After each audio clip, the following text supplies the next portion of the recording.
You're listening to PetLifeRadio.com.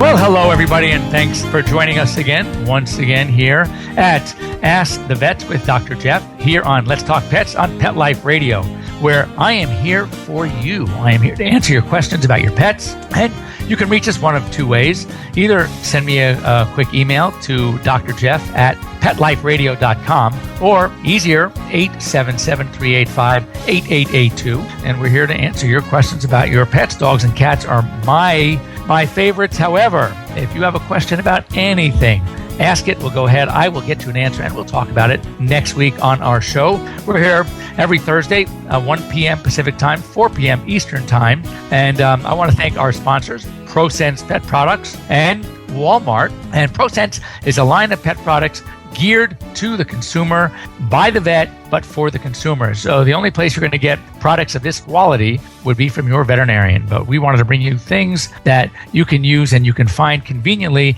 at your local retailers. So before we get to the phones and questions, we get emails to the show. Once again, you can drop me an email at drjeff@petliferadio.com. And this is spring. We're getting ready for summer in June. And this is the time that everybody seems to get reinterested in their homes, their lawns. They want to beautify their fertilizing. And I love to share stories while you guys are getting the courage to call in at 877-385-8882 or send me an email at drjeff@petliferadio.com, drjeff@petliferadio.com. And so we had this really cute little dog come in, and it looked like he had injured his eye. His eye was literally just blotchy red. Whether he fell or accidentally one of the kids was playing and he got kicked in the face, who knows? But that's kind of what it looked like. So we started treating the eye. Fortunately, we did an eye stain. That was negative, which means there was no corneal damage. And it didn't look that bad. The dog was acting really fine otherwise. So we figured it was a simple eye problem. One thing the owner noticed and mentioned is that she thought that her dog, that's a Squeaky, little female, was having trouble urinating. And when she urinated, it seemed a little bloody. Well, we had Squeaky in the hospital overnight and treating the eye, checking her out. Everything seemed fine. And when she urinated for us, sure enough, she had some blood in the urine. Well, of course, we wanted to do an ultrasound and get some urine collection. We were hoping to catch a urine sample to send it off for urinalysis. Does she have bladder stones? Does she have a really bad bladder infection? And what we noticed on the belly was what we call bruising, ecchymosis. And then we took another look at her eye, and the other eye started to have this red appearance. And looking at her gums, which not only started to look a little pale, but started to show what we call petechiation, kind of like little red polka dots. So now we're thinking something else is going on here. We did a quick blood test, and her PCV, packed cell volume, was getting a little low. It was okay, but it was a little low. And her platelets were normal. And I'm looking at this poor dog, and I'm thinking, we have bleeding going on. We have bruising. We have petechiation and a dropping packed cell volume. And I'm thinking, well, we have, with normal platelets. And I'm thinking, you know what? We have a rat poison dog. And I said to my associate, you need to call the owner right now and ask her, is there any way, shape, or form that we ended up having rat poison put down on the lawn by the gardener? And sure enough, as was the case, we had a problem. And they had put down rat poison. And this is a real problem. So we obviously started treating from a injury to a severe, potentially life-threatening toxin, given the fact that this is a small dog. Now, one thing I need to point out, that when we have a dog who ingests rat poison, it's not only them ingesting the rat poison directly, but if you have a dog, a little terrier, or a dog who's a ratter, who is known to want to chase and go after possums and rats and mice and other rodents, if they would happen to catch a rodent that itself was killed because of the rat poison, then they have enough rat poison in their system that if a dog eats or munches on such a mouse or rat or rodent, then they too can become toxic from the rat poison. So it's really, really dangerous. So sure enough, in fact, right now, this little Squeaky is doing great. We did a blood transfusion and getting the blood right now. The packed cell volume was, just so you know how fast it can drop. The normal for what we call a PCV, a packed cell volume, that's the percent of cells. When you draw blood, the percent of the blood is cells versus the percent that is fluid or serum. Should be around 37 to 55%. So a little less than half on average is going to be cells, and the rest is going to be serum. 25 is where Squeaky was yesterday, and today Squeaky was 13. That's like incompatible with life. It's getting so low, which means we had to transfuse, and we're treating with vitamin K. But the point is here, you need to be very careful, everybody, that your gardeners know that you have pets, and before they put down snail bait, rat poison, any chemicals on your lawn, or any type of rodenticide or insecticide around your premises, then you need to know that it's so important to let them tell you that they are going to do it so you can keep your pets safely indoors. So we have a caller. Caller's on now. Hi, you're live with Dr. Jeff on Ask the Vets with Dr. Jeff. And who's this? Hi, Dr. Jeff. How are you? Who is Shelley this? Shelley of Los Angeles. Hi, Shelley. And what can I do for you? Well, this is my question. I can't figure this out.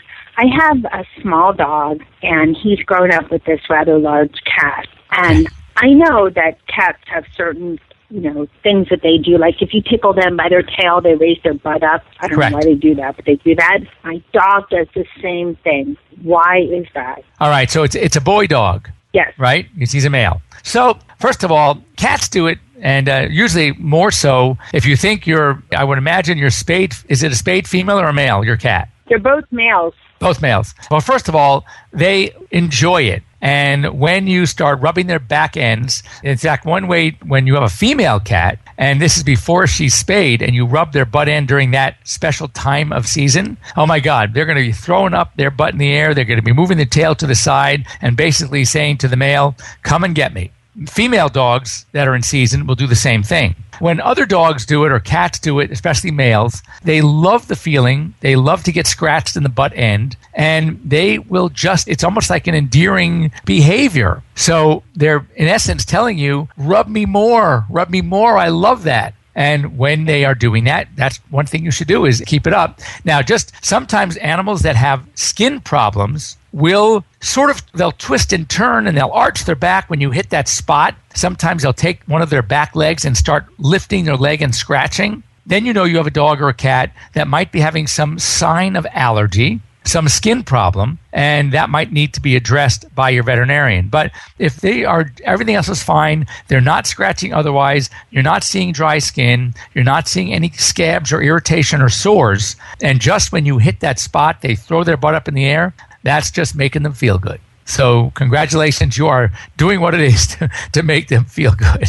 And there's nothing wrong with that. Now, I know that cats do this. Why does the dog do that? Or is it because same he was thing raised with the cat and learned it? It's a possibility, but a lot of times if my dogs too, more so than not, when my dogs will do, when you hit the spot, they will arch their back and just almost get this expression of, oh my God, that feels so good. They like it. And again, the only thing I would rule out is a skin issue. But if there's no skin issue, and especially it's a male, if it was a female and she would often exhibit other signs of being in heat, especially twice a year, every 7 months, then I would say that when she was spayed, there may have been some ovarian tissue left behind, and at certain times of the season, she will exhibit that behavior. You scratch her butt, she throws that butt up in the air. But in a male, obviously that's extremely unlikely. So therefore, or I would say insofar as impossible.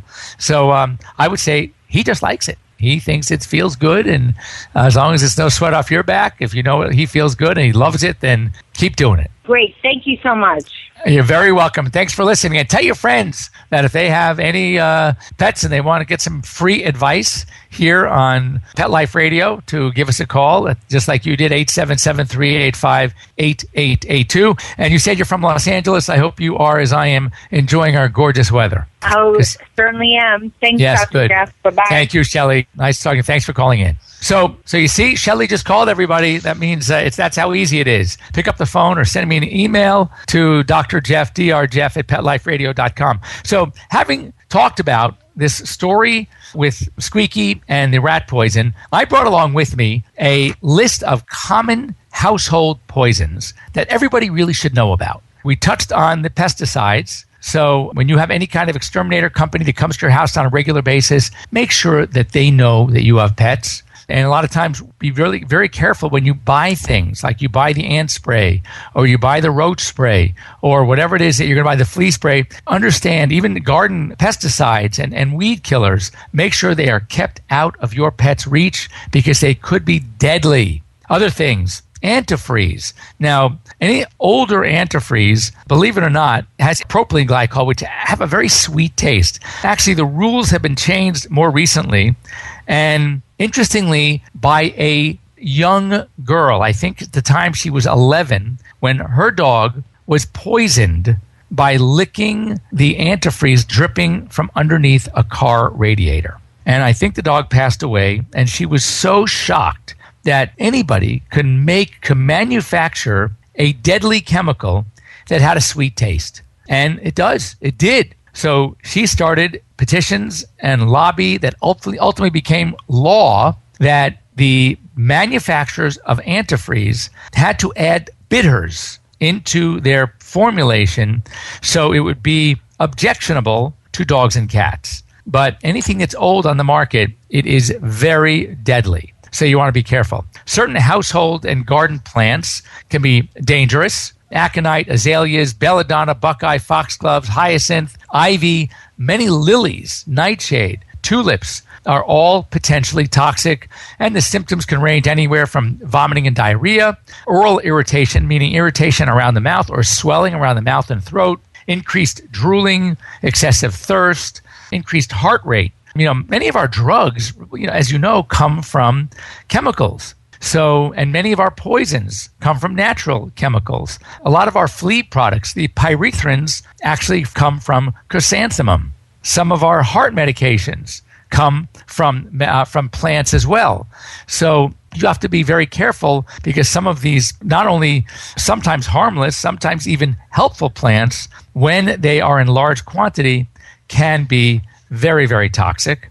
So keep that in mind. Poinsettias, I think, are overblown. Poinsettia, a dog would have to eat a bushel full to suffer any negative side effects. But many of the plants, check with your veterinarian, go online to make sure that these things are safe. We're going to get to a few others in a minute. I want to take a quick break. I want to thank our sponsors, notably our ProSense pet products, ProSense products that are veterinary endorsed, veterinary formulated, but available to you over the counter, and you can find them at some of your local retailers and look for specials online at Walmart.com, for example. You can find them at Walgreens, at Target, but ProSense pet products, look for them, and also Walmart.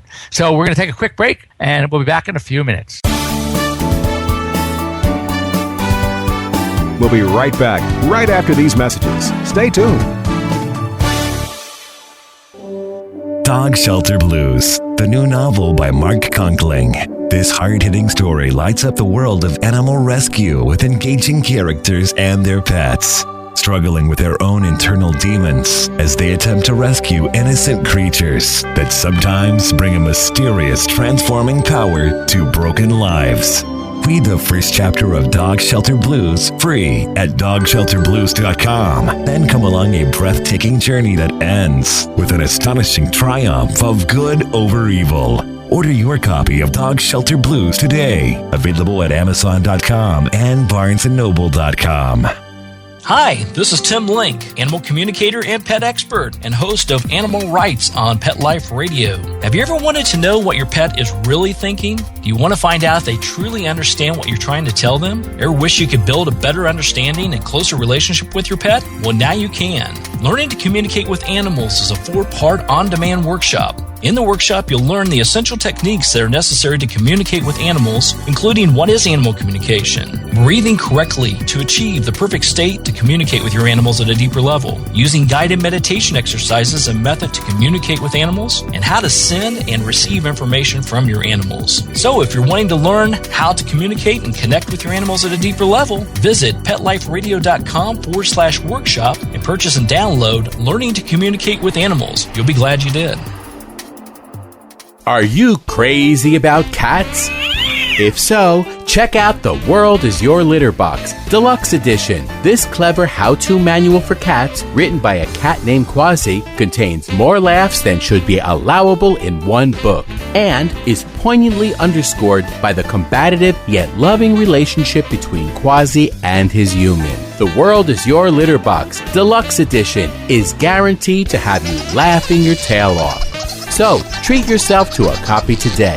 Available from Amazon. Welcome to Sassy Seniors, a show about our fabulous older dogs and cats. I'm your host, Kelly Jackson. I wanted to create a show to really showcase our senior pets. And, as the human population ages and lives longer, of course, so are our wonderful pets. But many of us with aging pets, it's so interesting. We have a tough time realizing or really admitting that they are seniors. So, in a way, I kind of like to think of our senior pets as wise puppies. What do you think about that? Be sure to join us for another edition of Sassy Seniors. And remember, celebrate your senior pets. Every week on demand, only on PetLifeRadio.com.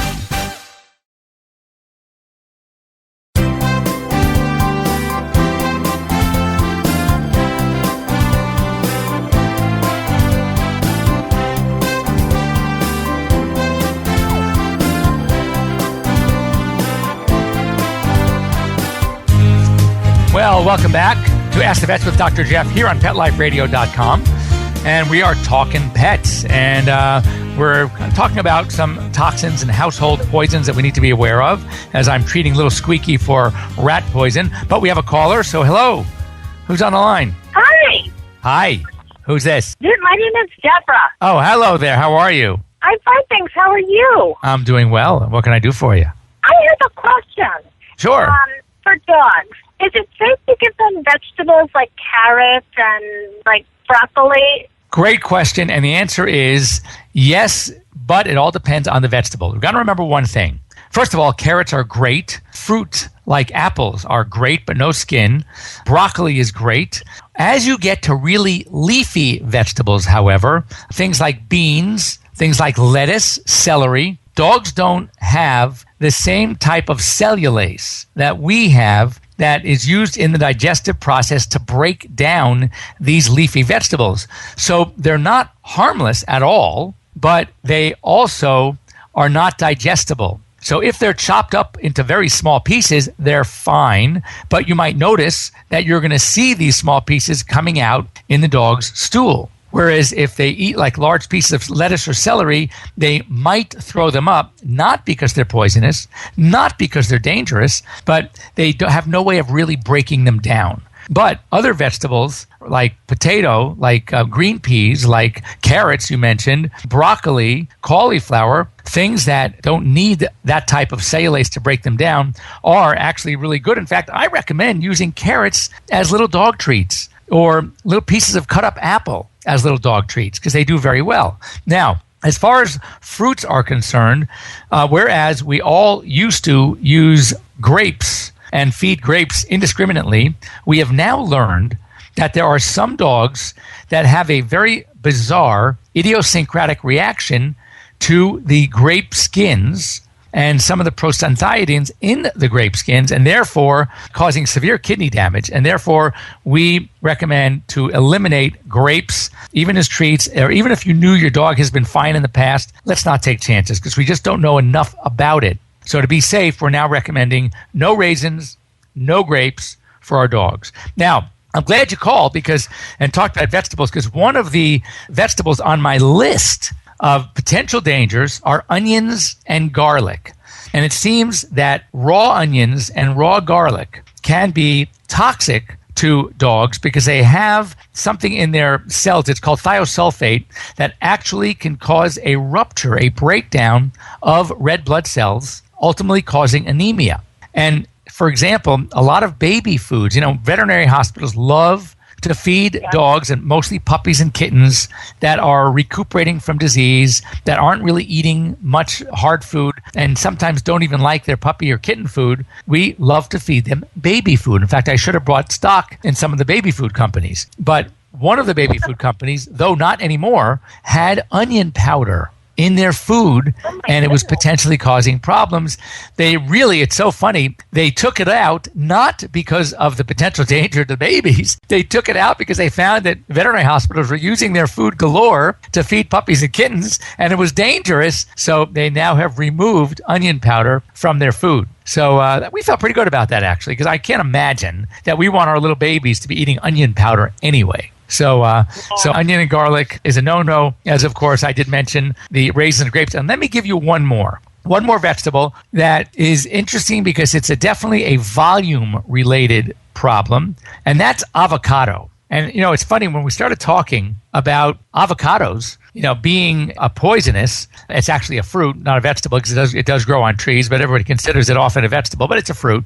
But if you have high amounts of avocado, it actually can cause some heart muscle issues. It could damage the lungs, can cause some difficulty breathing. Also, there's a high fat content around avocados, and therefore, in too high a dose can cause pancreatitis. Now, what's interesting is there is a food on the market, I'm sure you've all heard it, called Avoderm, and people say, wait a second, doc, you're telling us that avocados potentially are toxic, and there's a food on the market that's got avocados in it, and it's because it's all, the small amount could be good, a normal amount is okay. You get to an excessive amount, it could be poisonous. Take 2 aspirin, you could be fine. Take 10 aspirin, you can kill yourself. So, we just understand that a lot of these things have an upper level. We call it an LD50. And sadly, it's not something you really want to promote. But for FDA approval, and a lot of these medications have to know what the LD50 is. And that is the dose at which 50% of the animals tested are going to die or get very sick. So that's the dose. Obviously, we don't want to ever approach that dose. That's called the LD50. So we need to be careful. Avocados, low amount, small amount, actually can have a beneficial effect because of the fats, because of the omega-3s, because it's great for skin and coat. But be very, very careful. My recommendation would be to not feed your pets avocado. Anyway, I hope that helped. Any other food questions you want to ask while I have you on the line? I do have another food question. Go ahead. When I make green salad with romaine lettuce, my dogs go crazy. I do pet rescue, so I've rescued a few dogs. I have Labradors and I have a pit bull mix, which I don't know what she's mixed with. And they go crazy when I'm cutting up romaine lettuce. Is that safe for them to eat? All right, so I'll give you this question. I'll ask you a question. I'm going to answer your question with a question. First of all, do they like it? You answered yes. Does it ever make them vomit? Obviously no, or else you wouldn't be doing it anymore, correct? No. So there's your answer. So and I say this to people, all the time. People often ask me because they go to a pet store and they want to buy a particular food, or they're talking to these, I think I made this point on the show before, and some young kid comes over to you and asks you, what are you feeding? And you tell them, they go, oh my God, you don't want to feed that. Oh, they make that with all these fillers and all these additives, and you need to switch to this. And I say this. I say, first of all, ask yourself, does your dog like what you're feeding him? And then the answer is yes. Does he have a lot of energy? Yes. Is his coat nice and shiny? Yes. Yes. Does he have normal stools? And you say yes. So why change? Right? You answered yes to all the right questions. Yeah, when you have something nice that they like, they're doing fine on it, they have a nice coat, they have energy, don't change because some young high schooler at a pet shop told you that what you're feeding isn't good. Because obviously for your dog, it's just fine. And I think you're running to more questions. All right. So thanks for calling. Good. Thank you for calling. And if you have any other questions, you know how to reach me every Thursday. We're here. Thank you so much. Have a great day. Thanks. Bye. You too. So real quick, I want to get back because we are running out of time soon. So other lists, other items, household items on my list. Alcohol. Believe it or not, even though I used to have a Labrador that used to come when I was in Berkeley, I had a lab with me. That was Thor. And when I used to go to parties, of course, he was my sidekick. He'd follow me around everywhere. And I would watch this dog drink beer. And once he liked it. He liked beer. And once it seemed like he got tipsy from drinking beer. I know better now because even a small amount of beer can cause intoxication, but the alcohol poisoning is not just from alcoholic beverages, but also things that can ferment. For example, raw bread dough, fermented yeast, all right? So if you have some fermented yeast of dough, it can cause alcohol poisoning, but also inside the belly can cause bloat. Because what happens is, as the yeast ferments, the end product is gas, release of gas, and that can cause intestinal rupture. So dogs can vomit, diarrhea, become disoriented. I mean, of course, they'd have to drink or eat a substantial amount, but I'd be really careful. If you're a bread maker and you want to sit and let the dough rise, so you put a towel over it or something and it's in a bowl, make sure you keep your dog away from it, because if they ingest it, that could be very dangerous. And lastly, on the list, we covered raising grapes, the pesticides, the household and weed killers, avocado in our last call. But another very, very dangerous ingredient that's in many sugarless products, like sugarless gum, is xylitol. And you can find it in many products that you can take, and dogs like it because it is sweet. It's an artificial sweetener, and it's in sugarless candy. It's in sugarless gum, and it definitely is a potential deadly toxin to dogs. And it does because it causes their own blood sugar to drop rapidly. And symptoms include fatigue, staggering, irregular heart, breathing issues, seizures, coma, and even death. And dogs it's sweet. So if you have that pack of sugarless gum, make sure you keep it away from your dogs. And if you get home and you see the gum wrappers around and you suspect even possibly that your dog got a hold of sugarless candy or sugarless gum, you want to get him in the car and immediately head for your veterinarian. That could be a lifesaver. So anyway, I want to thank our callers, those two that had the courage to give us a call, ask their questions online. I'll be here next week on Thursday at 1 o'clock Pacific time, 4 o'clock Eastern time. You can send me questions during the week to Dr. Jeff at PetLifeRadio.com. That's drjeff, PetLifeRadio.com, or reach us at 877-385-8882. Thanks again to ProSense, Walmart, and we'll see you next week. I'm Dr. Jeff. Let's Talk Pets, every week on demand, only on PetLifeRadio.com.